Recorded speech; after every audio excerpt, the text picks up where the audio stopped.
So আজকের যে JavaScript question সেটা হচ্ছে ইন্টারেস্টিং। এখানে বলছে a teacher has finished grading their students test and needs your help to calculate the average scores for the class.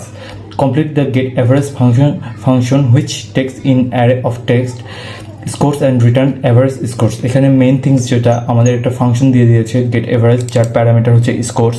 And then আমরা ছোটোবেলায় আমাদের যে গড় আমাদের পরীক্ষার অ্যান্সারের গড় নাম্বারটা কত সেটা বের করতাম, সেটাই আসলে বের করতে বলছে। সো আমরা যদি এটা করতে যাই এভাবে করতে হবে। First of all let total equal to আমরা 0 ধরে নেব। অ্যান্ড দেন আমরা একটা ফর লুপ চালাবো।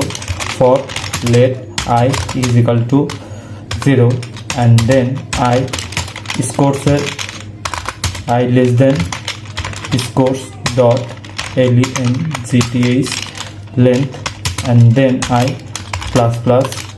অ্যান্ড দেন আমরা যদি এই টোটালকে total plus equal scores of i, অর্থাৎ স্কোরসের প্রত্যেকটা উপাদানের সাথে এটা যোগ করব। অ্যান্ড দেন আমরা যদি রিটার্ন করি, রিটার্ন টোটাল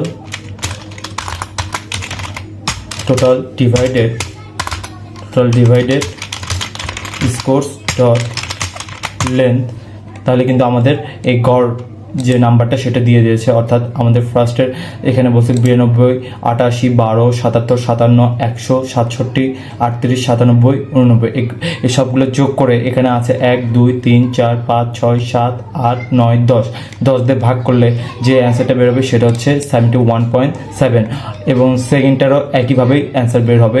সো আমরা যদি ক্লিক করি আমাদের এই অ্যান্সার কিন্তু কমপ্লিটেড। সো আজকের মতো এইটুকুই। জাভাস্ক্রিপ্টের কোশ্চেনে আরও অনেক প্রবলেম সলভ হবে। ততক্ষণ keep learning and keep exploring.